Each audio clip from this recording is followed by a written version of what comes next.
Welcome, everyone. Good morning to some of you. Good afternoon to some of you. Before we get started, just making sure your phone is off and that you've set aside any distractions. And as always, while we're waiting for people to arrive, perhaps to make note in the Q&A box, or the chat box rather, of where you're coming from today.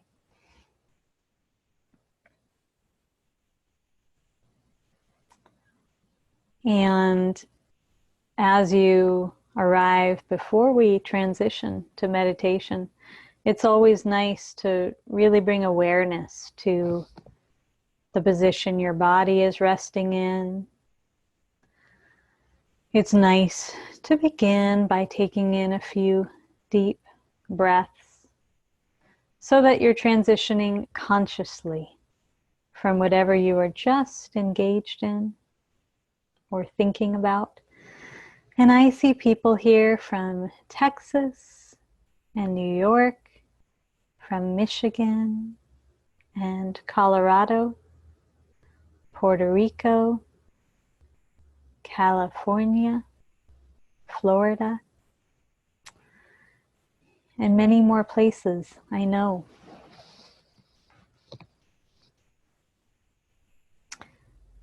So let's begin with a centering and then settle into our practice. Please rest your eyes, either closed or in an open but receptive, non-doing gaze. Giving yourself permission to turn your attention within.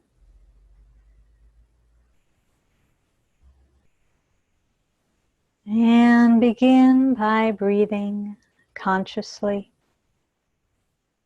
just giving yourself to feeling the air as it enters your body,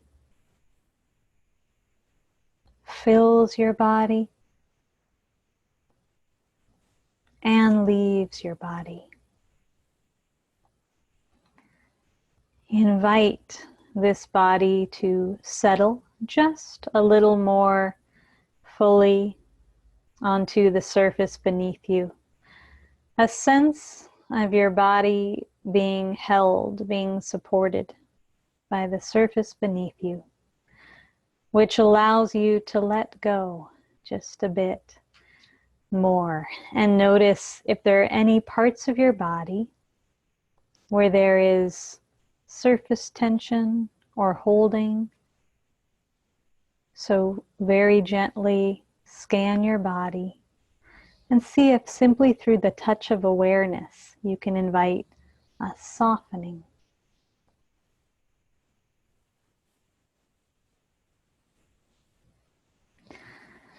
So much of what we're doing in meditation practice is opening to life.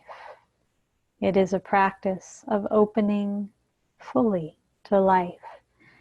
And so connecting with the quality of openness in our bodies as we settle in is so very important. Let's all gently lean forward for a moment, just noticing how that feels. Lean back for a moment, noticing how that feels.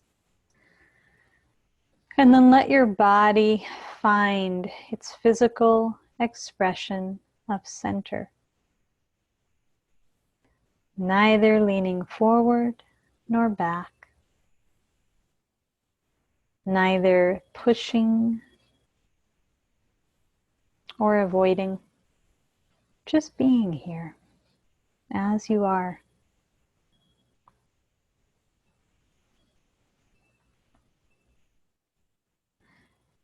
And with your breath now settled in its natural rhythm,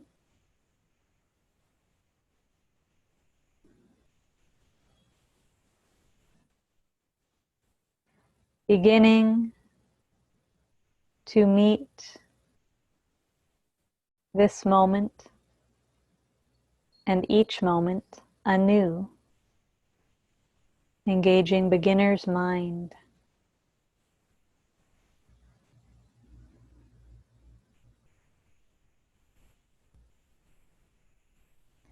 Please gently bring awareness to the state in which you are arriving today. So just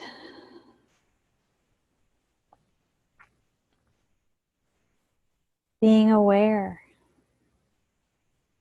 of the quality and pace of your mind.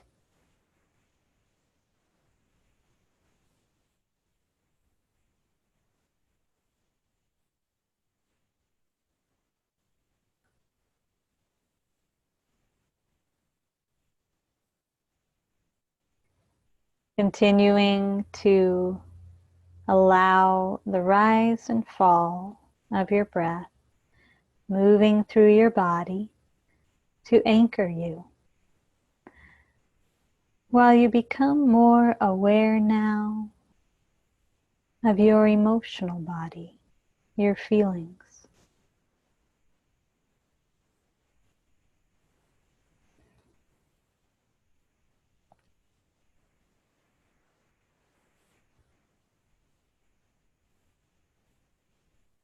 We can think of our thoughts and our feelings as children of our mind. And so to meet our feelings with curiosity, with welcome, with acceptance, kindness.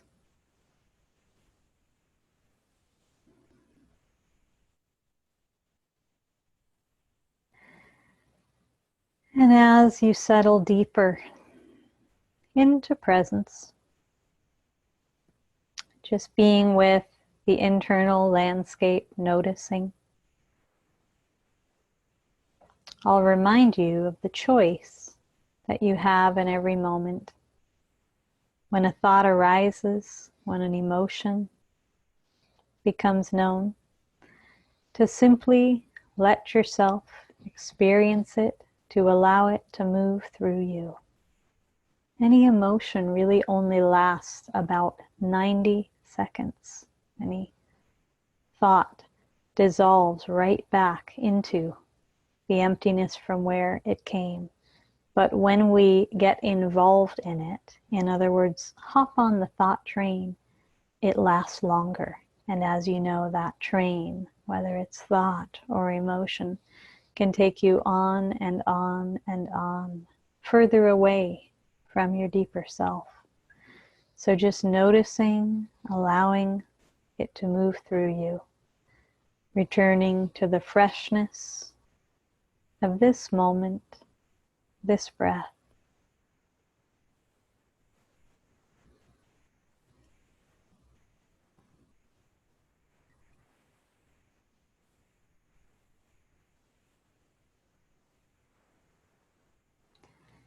And as you become more aware now of physical body,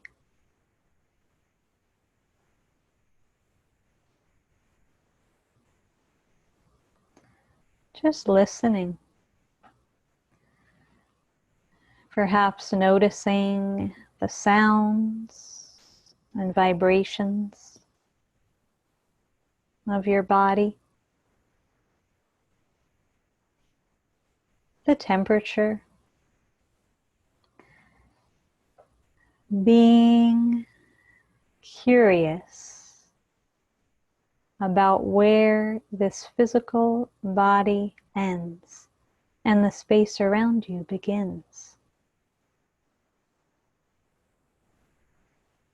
Thus deepening your awareness of the larger body that is you.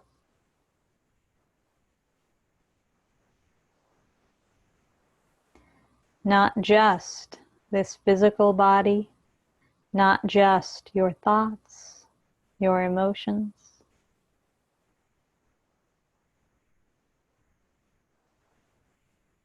but the spacious, vast, literally boundless awareness that is so much bigger. Can you let yourself just rest into this as we continue to sit together in silence?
Remember that there is nothing you need to do or solve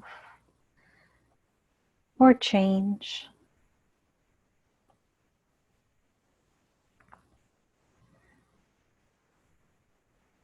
You can think of your meditation as more of a resting, an opening than a doing.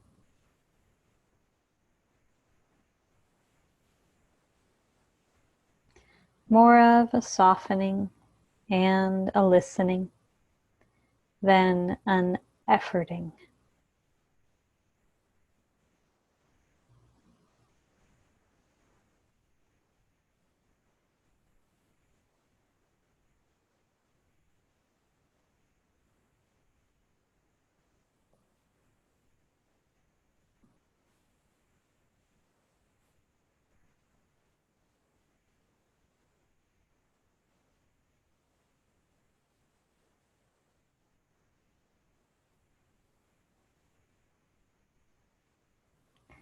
And anytime you find yourself getting distracted,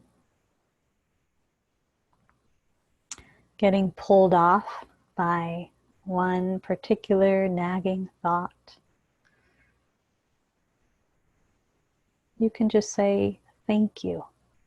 Thank you so much for showing me what I habitually give my attention to, other than resting in the peace that is always here for me, the larger perspective,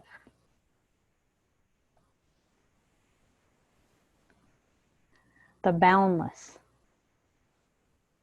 nature of my deeper self. So just meeting with appreciation rather than judgment. Anything that might arise to pull you away, knowing that this is helping you to see and know yourself more clearly. It's helping you to see what pulls you away in everyday life.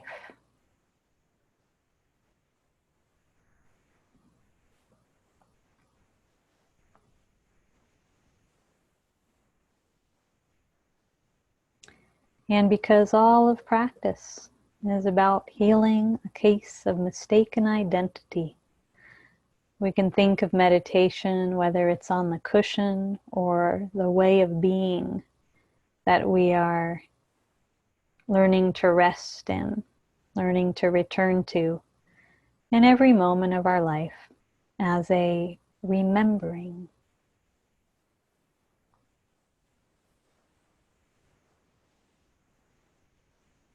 A reawakening to something we've never lost, but we've learned to not see or recognize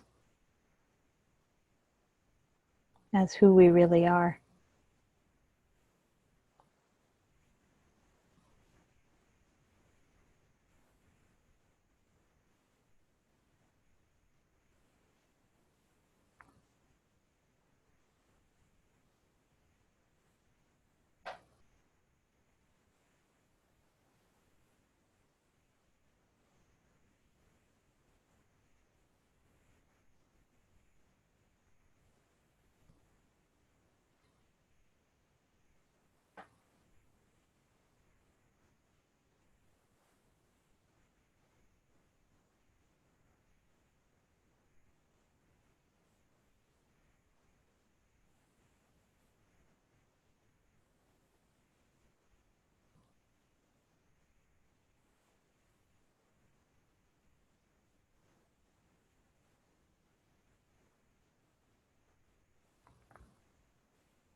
As you rest here,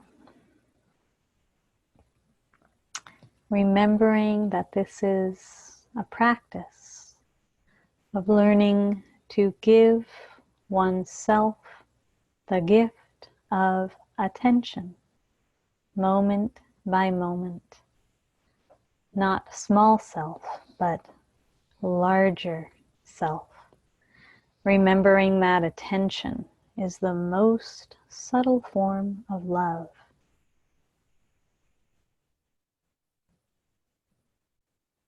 And remembering that when I speak of self, I'm actually speaking of world as self.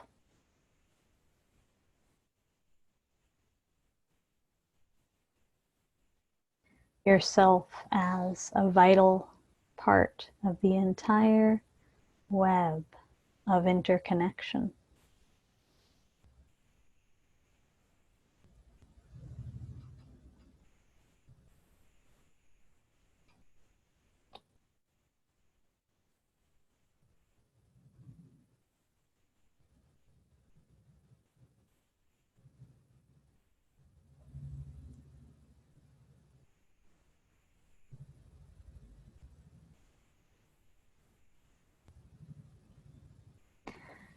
And while we rest our eyes and settle into quiet in sitting meditation, because this helps us to open the orifice of our attention, the field of our listening, our attunement to life, to an even more subtle level, acknowledging that the conditioned mind can be so loud. We practice this in sitting to then support ourselves throughout the rest of our day, throughout the rest of our activities, to be remembering and awakening this more subtle quality of attention. And then we've activated our choice.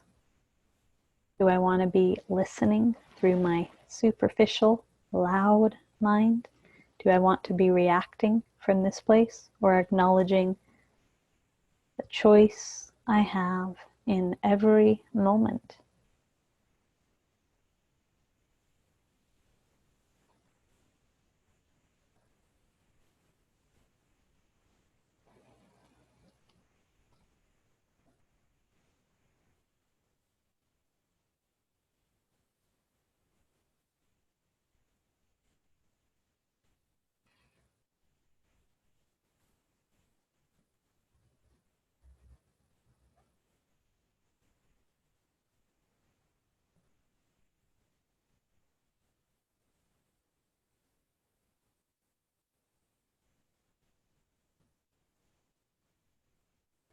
Doesn't matter what's going on in your personal life, in your body, with your emotions. It doesn't matter what's going on in the world at large. You have this choice in every moment to meet life from center, to meet life through the perception of the conditioned mind.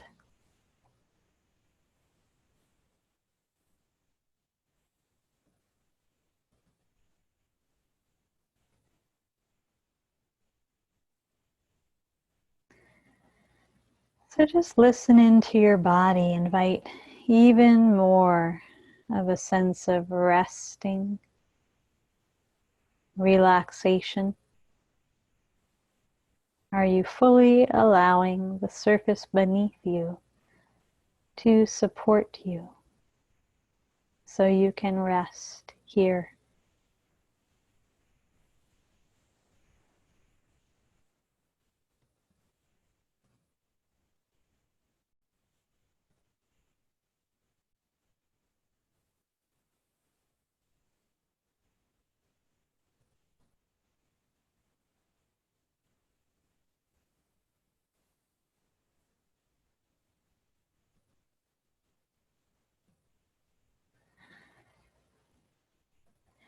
And please begin to invite a deepening of your breath.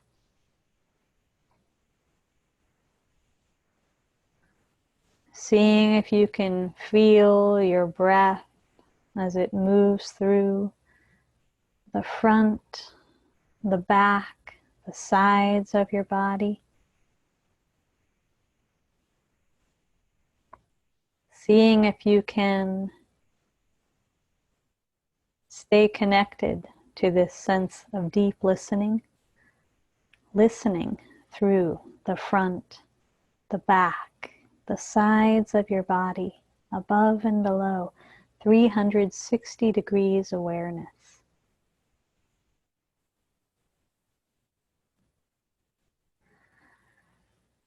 And I'd like to invite you now to really appreciate yourself for your practice today, for showing up in whatever state you arrived today to meditate, and for this experience of conscious community. And then to notice who in you most needs kindness today. Where is compassion most needed as a balm, as a soothing, as medicine today? You can rest a hand at the center of your heart. And with your eyes still closed, just take a minute to offer yourself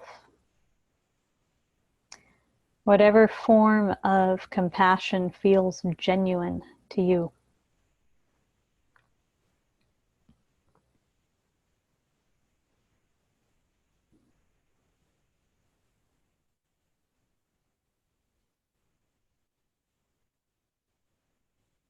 And let yourself receive.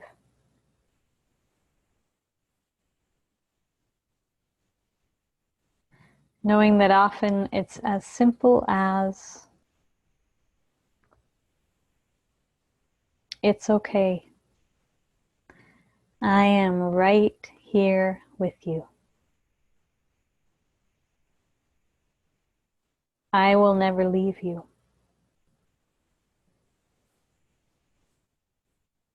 Keep going. You are loved.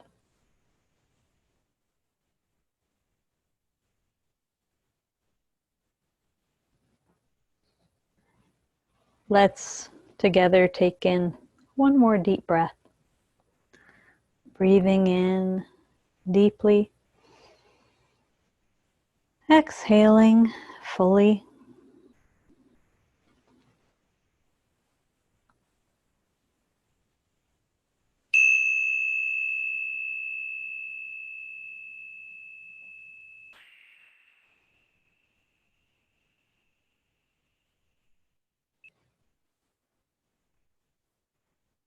Okay.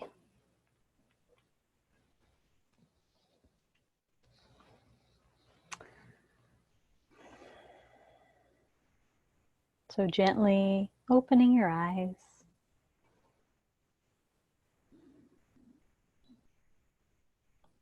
Very happy to be here with you today. And in a moment, we'll open up the space for Q&A. Any questions that you have, welcome. From those that might seem like the most basic questions, they're welcome. They help us all to grow.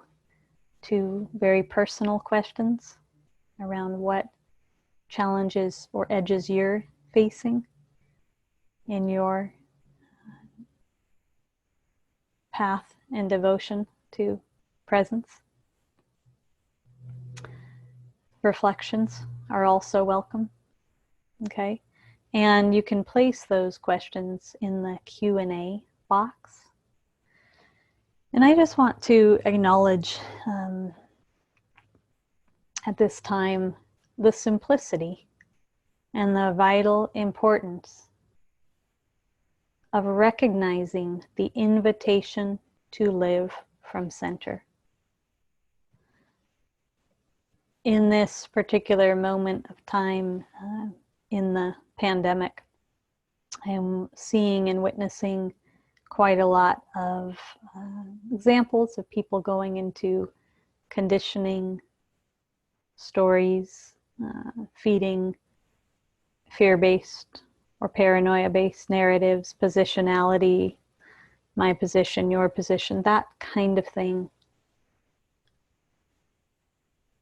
I've offered a lot of support for people to notice when you're getting pulled off by conditioning and to learn how to come back as your solid anchor to center. My heart's hope is as we navigate this and the many global challenges that we face as a species in this time, that as much as possible, we will together choose to meet change and uncertainty and at times chaos from center, from presence. This is the place of conscious response over reactivity. It's the place where we access a stillness that can hold it all, we, a separate self, can't hold it all. Ego can't handle any of it. Ego can't meet life without imposing itself onto life in a way that can be quite violent. Stillness can hold it all and can support us so much as we navigate what's ours to navigate. I had a conversation not too long ago with one of my great teachers of this lifetime, who's Joanna Macy, who turned 91 this past weekend. And in this conversation that I'm thinking of, we were talking about how so many people feel a deep overwhelm by the state of the world, and at times a sense of how can I meet any of this with an open heart, any of the greed, hate, delusion of our world, the corruption we see, with open-heartedness rather than reactivity. You know, how can we do this? And Joanna made the great statement in her very enthusiastic, always voice, which was, I wouldn't miss this for anything.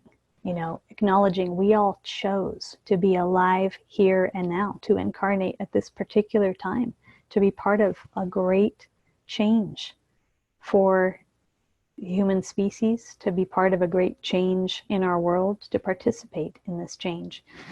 You know, opening our eyes, waking up is not always pretty. Quite the opposite. And so learning to meet everything that we can in our personal lives and the world at large from center, from full presence. That's the place where stillness, the incredibly regenerative resource of our heart, can show us new possibilities and choices beyond reactivity and fear.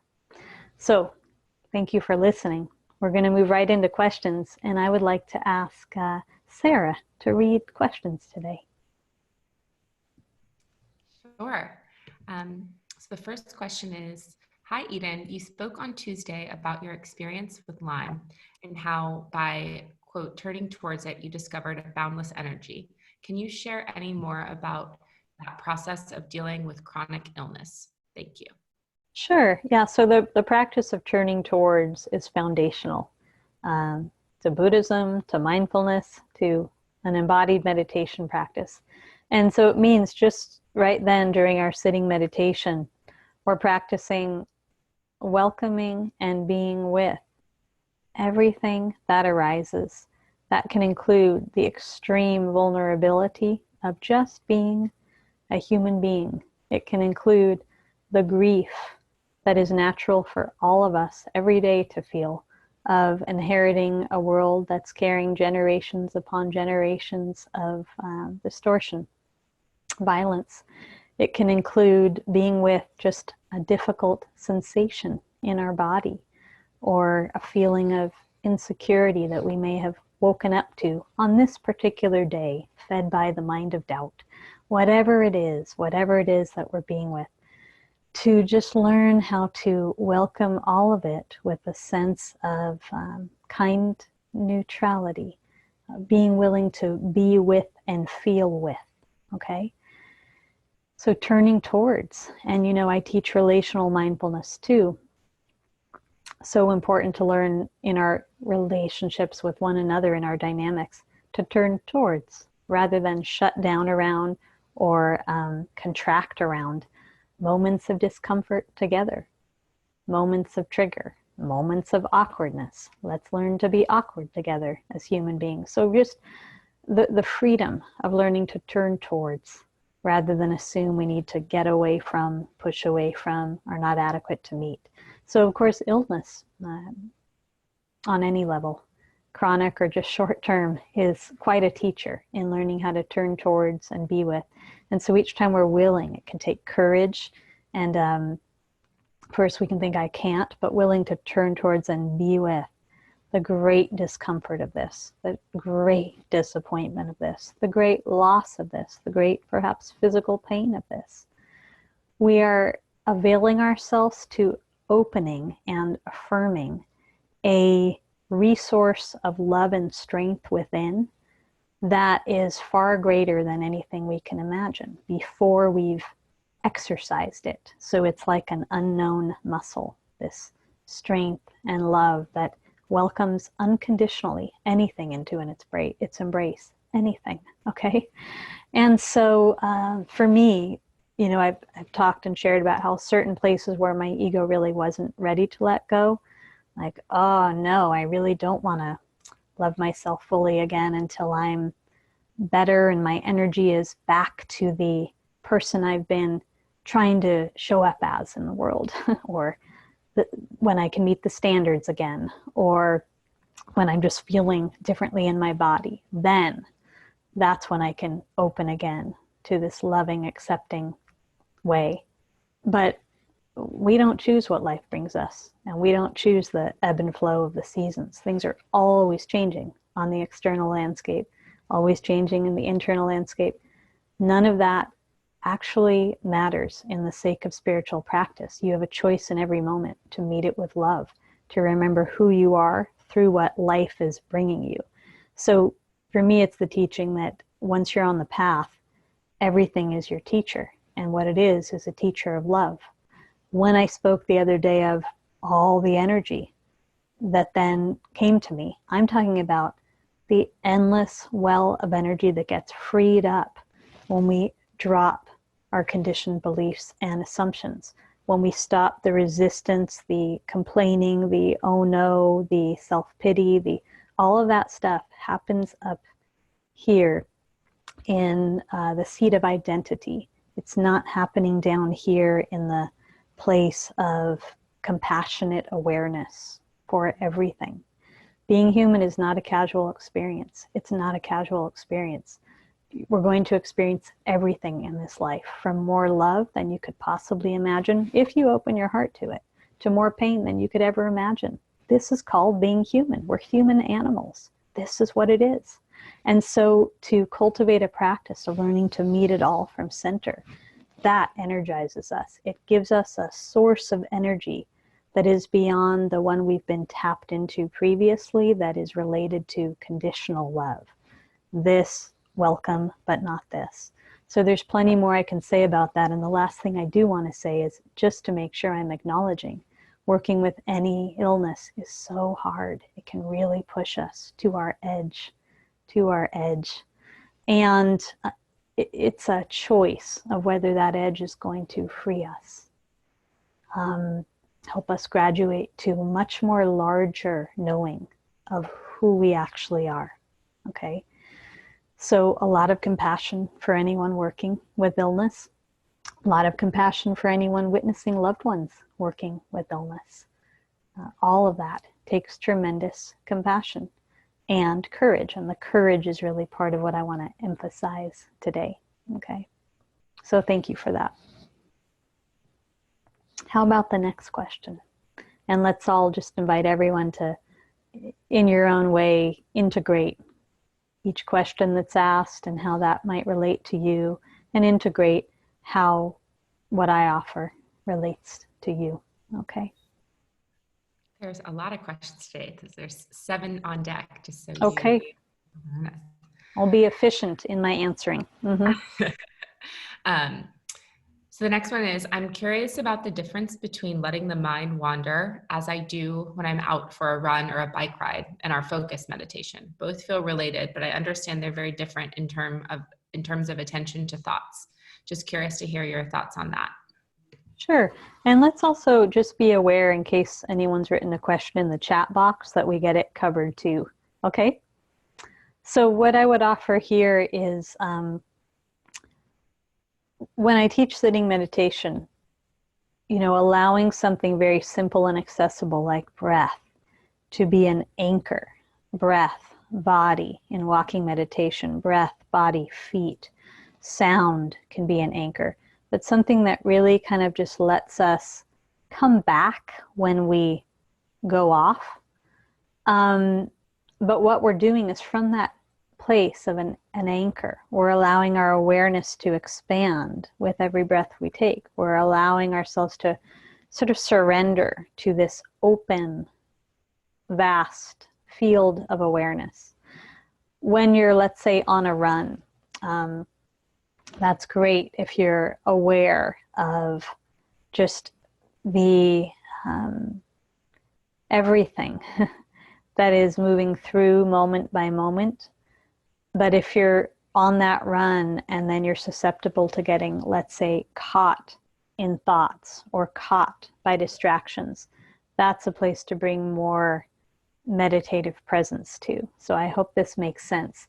We want to have a training in how to move through our lives from center. And center invites a much more vast awareness of everything.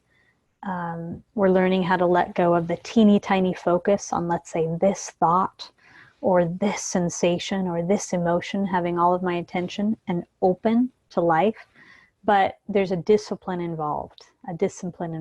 So we're not just getting monkey mind swung around from limb to limb to limb. So I hope that makes sense.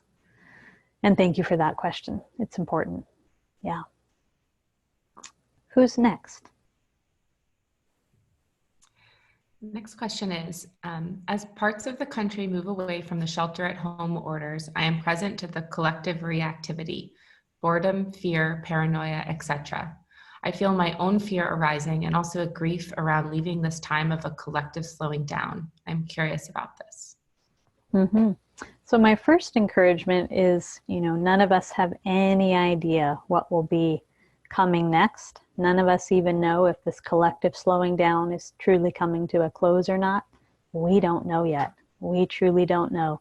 So to rest as much as you can in the mind of don't know, not knowing, and two other strong encouragements. One is, I always love the simple Zen teaching of chop wood, carry water. Whatever is going on out there in the world, all of the stories, yes, a lot of reactivity right now, a lot of positionality, a lot of this truth versus this truth. You should believe my truth. Here's the evidence, like a lot of bantering. And that creates a whole energetic field. You can feel it in your body. Chop wood, carry water points to, okay, whatever's going on, coming back down to the simplicity of right here and now. Of course, most of us don't spend time chopping wood, carrying water. So for you, it might be more like washing the dishes, mindfully taking a walk, whatever it is in your own life. But to bring yourself back as much as you can to the groundedness and the simplicity of you being on the earth right now in this moment. In other words, and I'll bring in a image of the Zen sword which cuts through delusion. Just drop it. Just cut through those stories. Don't feed them. Don't participate. Let it go. And come back to your body, being right here and now, doing what you're doing. That's my encouragement. And notice how that supports you to be at center. Okay? So I'm noticing that part of me wishes we could have this conversation with you on the screen as well, so I could guide people through some inquiry. But while we might set that up in the future, this is our format for now. So if you want to know more, you can ask me a clarification. But meanwhile, we're going to move on to the next one. Okay. It takes a lot, and it's a really generous and badass practice to learn how to not feed collective story.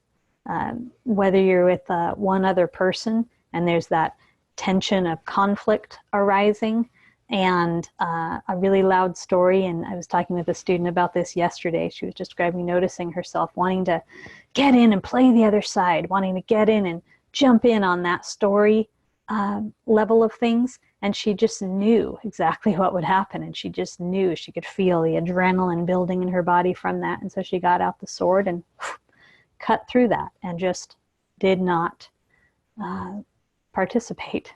There's a precept that's around, well, there's a few precepts that are coming up in response to this right now, but not to tell lies nor practice believing the fantasies of authority. And the conditioned mind can present itself as quite an authority, saying you have to get on board and get into this story, get into this conflict, get into this back and forth. No, you don't. No, you don't. So that's my offering for now. And let's everyone take a breath. You know, the breath and the pause is our great ally in all this work. Pausing as often as you can, learning to settle in and just stay connected to source rather than BS. Who's next?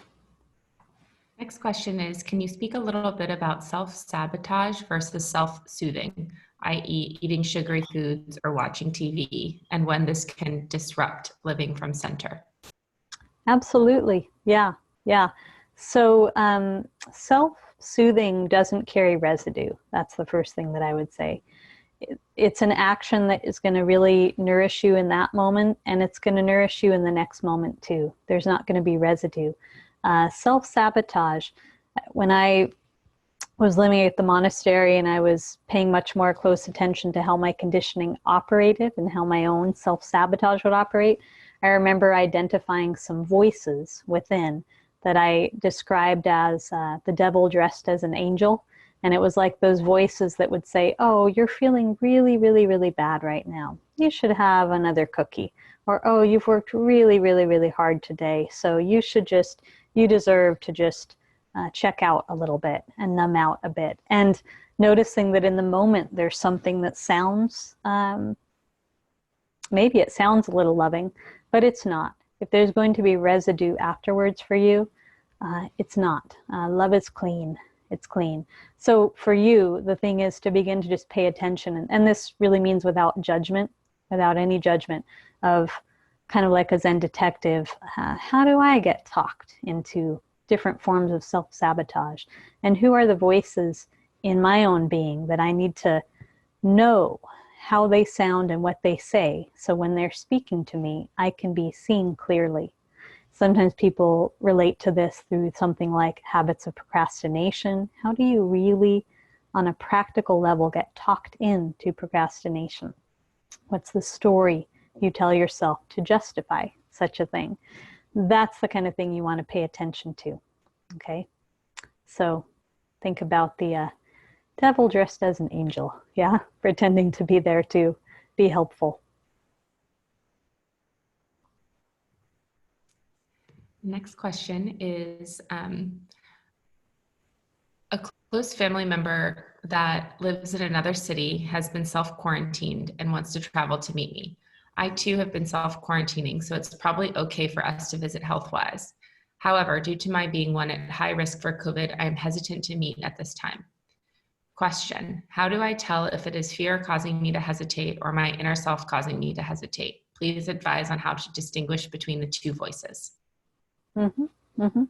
So thank you for this question. And of course, in answering this and deciding, what you do, it's so much everyone's personal choice right now about how you're going to engage. My encouragement is this.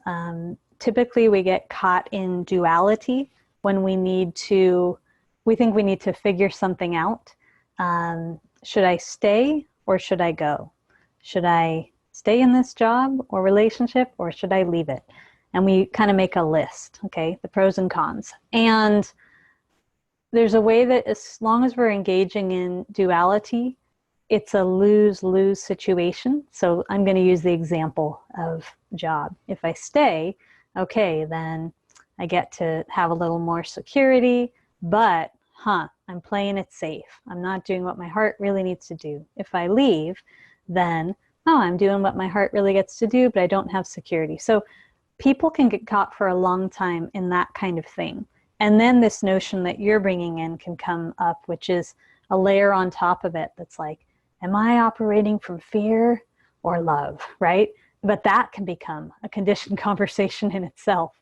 So my encouragement is this. Start with having a lot of compassion for the one who's sort of caught in duality, who's caught in trying to figure this out. We don't get helpful information trying to figure this out. The conditioned mind draws us further into confusion. It doesn't have access to clear seeing. And so to meditate with it, to get still, to listen, to have compassion for the one who's feeling some pressure around this question, and then to really just see without any pressure about like a right or wrong here, or one is fear, one is love, or no pressure at all. what do I, from my heart, choose here? What do I choose? What feels most compassionate? What is best for all here? And the all includes me. So part of what I'm describing is bringing your whole conversation more down into your body and into stillness, and then see what arises for you. Yeah.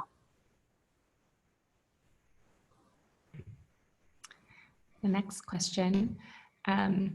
Hi, Eden. Can you talk a little bit about your experiences in a Zen monastery in Japan? Would you recommend Zen practitioners from the West consider traveling to Japan, or do you believe that it is the same to practice Zen in the US? Thanks, Ben. Okay. I could answer this. However, I have never been to a Zen monastery in Japan, and I have never been to Japan. I trained for a couple of years at a Soto Zen community founded by Suzuki Roshi, a Japanese teacher that brought Soto Zen to the United States in California. And then I moved also in California to a silent Zen Buddhist monastery for 7 years. So I've never been to Japan. And that said, my experience is that so many incredible teachers by this point have brought the teachings, have planted the sacred seed of the Dharma through many different lineages in the US solidly, deeply, profoundly. Yes, you can practice here. You can practice in your ordinary everyday life if you have access to a good teacher, support for your path. Back in the day, there was even more of a duality or separation of people needing to go off to a cave in India to a practice or to a monastery. Most people are not going to do that today, and my strongest encouragement for people is actually not to. Train where you are. We need now to weave these teachings and practices into everyday, ordinary life, into this marketplace world as it is. This is where the medicine is needed. And there's no obstacle in this world that keeps us from deepening practice here. So retreats are incredibly helpful. Yes, time at a monastery is incredibly helpful. It is in no way a requirement. We can wake up where we are. It's much more an inner choice of what is your level of courage and commitment and curiosity as you embark on a practice. Anywhere you train, whether it's in your own space or whether it's going afar to a monastery, there's a way that one needs to be cautious as you deepen your embodiment of ego getting in the way of practice and of romanticizing or fetishizing practice as some exotic special thing that's out there. It's your birthright. It's in here. I've heard one teacher say meditation is not something we do, it's who we are. It's already here. Let's wake up to it again. Let's remember. We just have to remember. It's much easier than we think. And it takes courage. It really does. Not everyone, in this lifetime will choose to wake up, of course. No, many people are here choosing delusion and holding on very tightly to identity. But if you make it your choice, then support yourself however you need to go for it. It's your birthright to remember. Yeah? And I'll just remind us that opening our eyes, waking up is not necessarily pretty. Yeah? But it's the fullest expression of love that's possible. So who's next? I'm appreciating all of your questions. Thank you, everyone. You have a comment that Julian posted that just says, "You're a freaking badass, Eden." Well, I like to say to people, you spot it, you got it. So we really like to look out there and see certain qualities in people without owning them within ourselves. So you must be a badass too, Julian. Yeah. So the next question is, I really appreciated your comment that silence can hold it all. When I hear negative comments about the way our government is handling the coronavirus and the sad events that are occurring, I find myself being reactive and joining in. I hope to be more grounded and not respond verbally. Yeah, thank you for that reflection. You know, this can be a training for all of us in relational mindfulness, in remembering our relational intelligence. Yesterday, I started teaching a 3-week immersion for couples in relational mindfulness, and I'm so excited just to hear everyone's willingness to go deeper in their ability to show up in this world as amazing communicators, as deep listeners, as non-reactive, transformative presences. We have all the medicine we need within us as a collective. We just need to unlock it. And yes, I'll also echo what you said. It's so sad. I mean, first we had just the chaos of a pandemic to face. And then we had an economic crisis to face. And now we have all of this division and bantering regarding all kinds of conspiracy theory and who's behind this, and greed, hate, and delusion, which we're always facing as human beings. So we're up against a lot right now. Let's just stay centered. Let's stay centered. Let's work with life and trust life and use this to prepare ourselves even more deeply for what is here and what is to come. This is a big time for us as a species. Yeah. Let me know how many questions we have left, and I'll stay if we have a few more minutes. So Actually, the last one. Okay.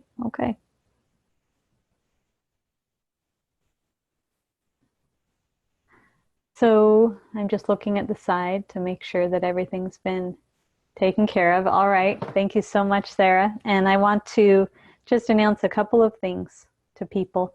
Save the dates of May 19th through 22nd. You can go to my website or my Instagram or Facebook page, but I'm a co-host for the Shift Summit Meditation and Mindfulness coming up. And we've had an incredible time interviewing teachers, colleagues, close teachers of mine in the field of meditation and mindfulness. So really rich, meaningful, powerful conversations that are meant to help the collective wake up, that are meant to help the collective remember. And it's free, so it'll last 4 days, and I want people to sign up and listen. And I will also just, before we bring it to a close today, remind you that anyone who feels moved to offer a donation, tax deductible, to Mindful Living Revolution is welcome. And to just invite people to close your eyes before we bring it to a close. Connect with your breath. Feel your body's relationship to gravity. Really appreciating yourself for being here today.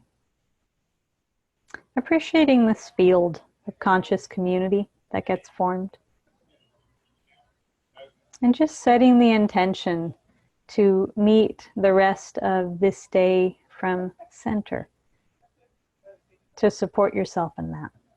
Thank you so much, everyone. Really happy to be with you.